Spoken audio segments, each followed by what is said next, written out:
Hey guys, it's Katie here with Life Mundane and welcome back to my channel. Today I want to share with you what you need to know before starting the PAL program from IEW. PAL stands for Primary Arts of Language. That's the first thing you need to know.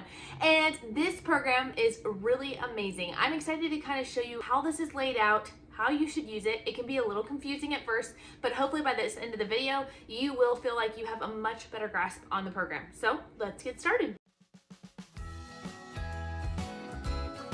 Hi, my name is Katie and welcome to Life in the Mundane. I am a second generation homeschool mom of 6 beautiful kiddos, and on this channel we talk all things resources. I love to share with you resources that are going to help you in your homeschooling and help encourage you in your biblical parenting and how you can utilize those to their fullest potential so that you can make the most of the little moments. The first thing you need to know is the PAL program is a 2-year program spanning from kindergarten to 2nd grade. Now you may be going, Katie, kindergarten to 2nd grade is 3 years, and you would be absolutely right with your math. However, the idea of the program is that it can land anywhere in that kindergarten to 2nd grade level. So maybe you start at kindergarten and you take 3 years to finish it just because you take it slower because you have a younger kindergartner. That's totally fine. But typically the way it is meant to be used is kindergarten 1st grade or 1st grade to 2nd grade, or maybe if you have a slightly older child, maybe they would do it in a year. So it just kind of depends on you and your child. It is self-paced, which is amazing, but I know sometimes as homeschool moms, those of us who like to plan, that can kind of be hard for us to grasp. So 2-year program spanning any age between kindergarten and 2nd grade. The next thing you need to know is that PAL is actually 2 programs. They have Primary Arts of Language Writing and Primary Arts of Language Reading. Both of these are solid programs. Together they make quite the powerhouse. The reason why they made these 2 separately is that if you are absolutely in love with your current reading program, then you can just add the writing component to it. Or if you feel like your child is not quite ready developmentally wise for the writing program, then you can just start with the reading. But you can use them together. That's how they're meant to be used. And boy, do they pack a punch when you put them together. Let's look at the writing program first. The writing program is divided into 3 sections. Remember, these 3 sections span over a 2-year period. The first section is just going to focus on copy work, learning how to do those letter formations, learning how to do them properly, correctly, and with ease, and working on story summaries. They have this great chart here that's easy for your child to follow, and it's a story sequence chart. They will help you introduce this to your child, talking about the basics of a story: who, what, when, and where. They're going to help you work through this with different stories with your children. You'll be doing 20 minutes of reading aloud to your child every day, and they will practice answering these questions until it becomes so second nature that they know how to answer these questions. At that point, and at the point that they have mastered the letters and how to form them, they're going to move into stage 2. Stage 2, they're going to continue to do copy work, but instead of copying individual letters, they're going to move into writing sentences and so on.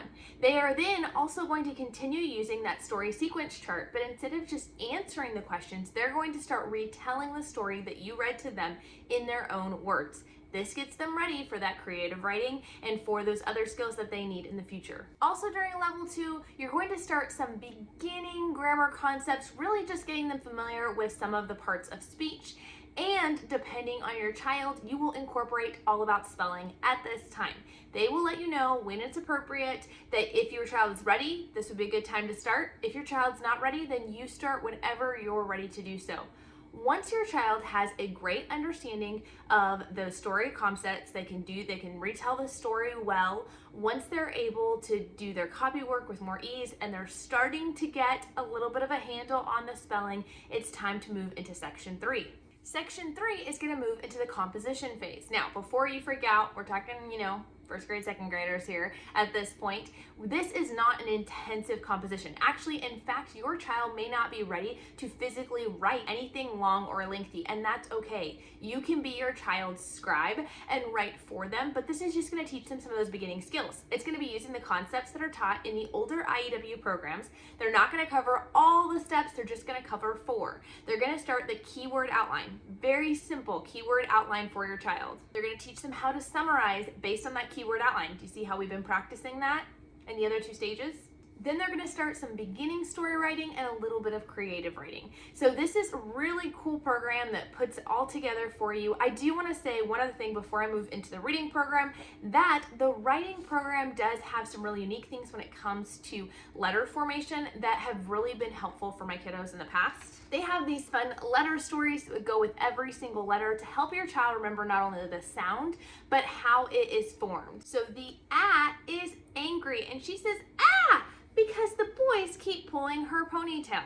And then it teaches your kids special wording that will help them remember the proper formation. These fun things really help your kids to learn. Very progressive program. It's really hard, I know, for a lot of people to just go at your kids' pace and not plan out how many lessons you're gonna get through, but that's part of the beauty of this program, is it goes at your child's pace.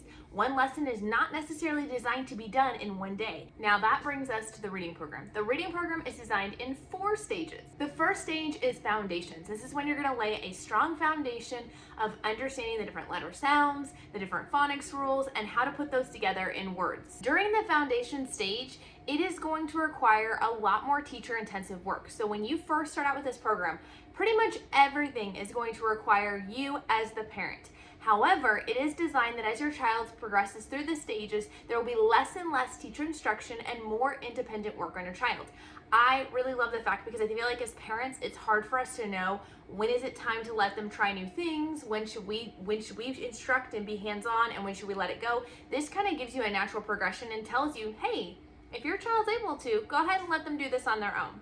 This foundations phase is going to include working on some poetry with your kids, working on the phonetic farm, which is going to help them with those phonics rules. It's going to include phonetic games, which is one of my favorite parts of this program, and the reason why I love it so much is instead of a drill and kill method, they are all about learning a concept and then playing games to reinforce that. A good chunk of your lesson time every single day is going to be spent playing these simple review games with your child, and then as they learn those games and master those games, they'll be able to play them on their own in the next phase. That brings us to stage 2, activity time. During activity time, they are still going to have teacher instruction. There's still going to be those things that you teach them, but as they start to master some of those concepts, as they start to understand the games, as they start to play it and play it and play it, know how it's done, and they're doing it well, then you are going to start assigning some of that independent. They can do it on their own, or maybe play with a sibling, do some of those activities with a sibling. At this stage, you're also going to start introducing the easy readers. They have printable readers that you will do with your child. Now, those 2 phases are going to be a good chunk of the program, okay? And it's going to be a good chunk that way. But once they have mastered their phonics rules and mastered a lot of the games, they're gonna move into discovery phase. In the discovery page, there are 30 of these cardstock pages in the back of different cards. You're going to cut them out. You're going to give your child 10 cards at a time. At this point, they are going to learn, they have already learned how to decode the words. They've learned how to mark it to help them remember the rules and the processes. They know all the phonics things. They should be able to read these words. They will be given 10 words at a time. They will then be asked to go through, practice it, decode it, read it. Once they feel like they've mastered that, they'll bring it back to you. You'll test them. If they don't quite have it, that's fine. You'll simply show them how to decode it, give it to them to practice again. Once they've mastered those 10, you'll give them the next 10, and the next 10, and the next 10, till you're completely through all of these lists. Once you're through that, you're ready for stage 4, which is the library stage. This is when they are going to be able to go in and they have a whole list of readers in the back of the book that your child will be able to select from and start working on doing independent reading on their own from books they can get at the library or from your home library. I hope this helps you to understand a little bit better how these programs work, how you can utilize them together, but how they can also be done separately. I hope to have more videos as we're using this year again for my kindergartner. I've used it in the past for one of my older kids, and I'm excited to share with you guys more about how it's working, give you a couple more updates, and if there's anything else you'd like to know about the program, be sure to drop it down in the comments below and I'll include it in future videos. Talk to you next time. Bye!